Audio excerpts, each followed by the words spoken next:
तिल वाली बहू। शकुंतला बहुत ही धार्मिक महिला है। हर समय पूजा पाठ में लगी रहती है। वो कोई भी काम बिना शुभ मुहूर्त के नहीं करती है। शकुंतला अपने बेटे राज की शादी करवाना चाहती है, इसलिए वो पंडित जी के पास राज की कुंडली लेकर जाती है। प्रणाम पंडित जी। मेरा बेटा राज बहुत संस्कारी है। पूजा पाठ और धर्म कर्म के कार्यों को बहुत निष्ठा से पूर्ण करता है। मैं अपने बेटे की शादी कराना चाहती हूँ, इसलिए उसकी कुंडली ले आई हूँ। शकुंतला पंडित जी को कुंडली देते हुए कहती है और पंडित जी कुंडली को ध्यान से देखकर कहते हैं, बेटे, तेरे बेटे का उज्जवल भविष्य है। इसका गृहस्थ जीवन भी अच्छा रहेगा, परंतु परंतु क्या पंडित जी? परंतु एक बात का विशेष ध्यान रखना होगा। तुम्हें अपने बेटे की शादी उसी लड़की से करानी होगी जिसके गाल पर तिल हो। वो लड़की तुम्हारे घर, तुम्हारे बेटे और तुम्हारे भविष्य के लिए सुख, शांति और समृद्धि लाएगी। तुम्हारा भाग्य केवल उस लड़की के आने से ही जागेगा। जी पंडित जी, मैं ऐसी ही बहू लाऊंगी जिसके गाल पर तिल हो। धन्यवाद पंडित जी, धन्यवाद। पंडित जी का धन्यवाद करके शकुंतला वहां से चली जाती है। अब वो दिन रात तिल वाली बहू के बारे में सोचती रहती है। शकुंतला अपने बेटे का जहां भी रिश्ता लगाती तो उसकी एक ही शर्त होती कि तिल वाली बहू चाहिए, लेकिन उसे तिल वाली बहू कहीं मिलती ही नहीं। एक दिन अपनी माँ को इस तरह से परेशान देखकर राज कहता है, माँ, आप मेरे लिए तिल वाली लड़की क्यों देख रही हैं?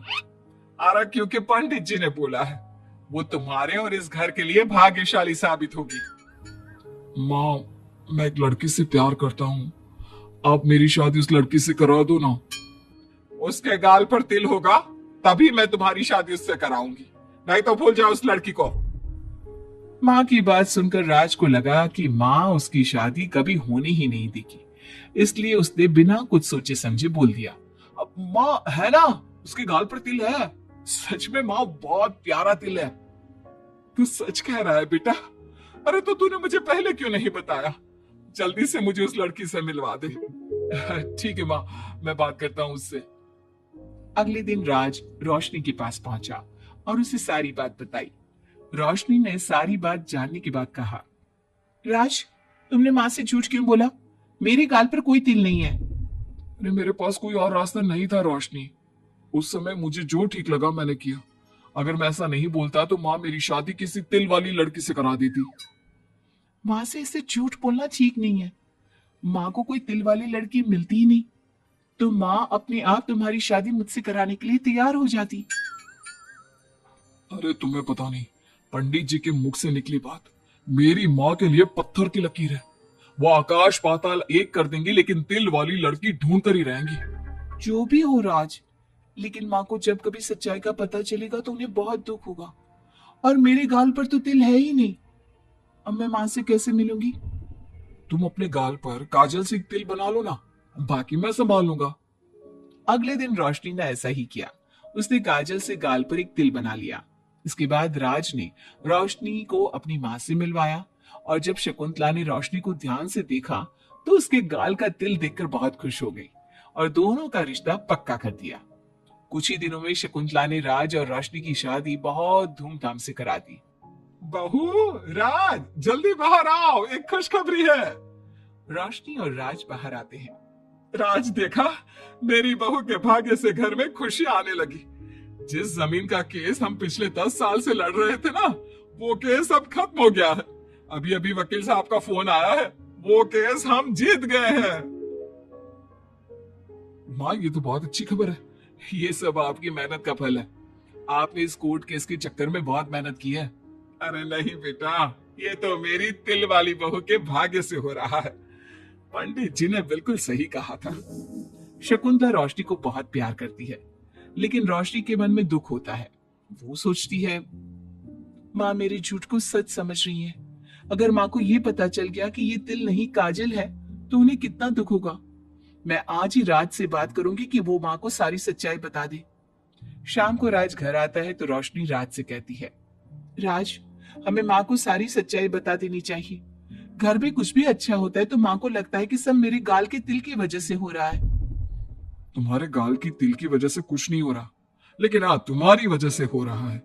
तुम इस घर में लक्ष्मी का रूप लेकर आई हो। सब बात ठीक है राज, लेकिन मैं माँ से और झूठ नहीं बोल सकती। मैं कल ही उन्हें सब कुछ सच सच बता दूंगी। नहीं रोशनी, अभी हम कुछ नहीं बता सकते। अभी हमारी शादी को ज्यादा दिन भी नहीं हुए। तुम माँ के दिल में अपने लिए थोड़ी और जगह बना लो, उसके बाद में पक्का मैं ही माँ को सब कुछ बता दूंगा। इस तरह से दिन गुजरने लगते हैं और शकुंतला के घर में खुशियों का आना लगा रहता है। शकुंतला अपनी बहू से बहुत प्यार करने लगी थी। एक दिन शकुंतला रोशनी के कमरे में गई। बहू, ओ बहू, कहाँ है तू? माँ मैं बाथरूम में हूँ, नहा रही हूँ। अरे देख तो मैं तेरे लिए क्या लाई हूँ, जल्दी बाहर आ। अब मैं क्या करूं? मेरे पास तो काजल भी नहीं है। अब चेहरे पर क्या लगाऊं? राज तुमने अच्छा फंसाया मुझे। माँ आप अपने कमरे में जाइए, मुझे नहाने में थोड़ा टाइम लगेगा। मैं खुद आपके कमरे में आ जाऊंगी। नहीं बहू, तू जल्दी से निकल कर आ, मैं यहीं बैठी हूँ तेरे कमरे में। जब रोशनी को इस बात का एहसास हो गया कि उसकी सास कमरे से नहीं जाएगी, तो उसने अपने गीले बाल एक तरफ कर लिए और बालों से अपना आधा चेहरा छुपाकर बाहर आई। बहू, नहा ली तुम? देखो, मैं तुम्हारे लिए नई साड़ी और गहने लाई हूँ।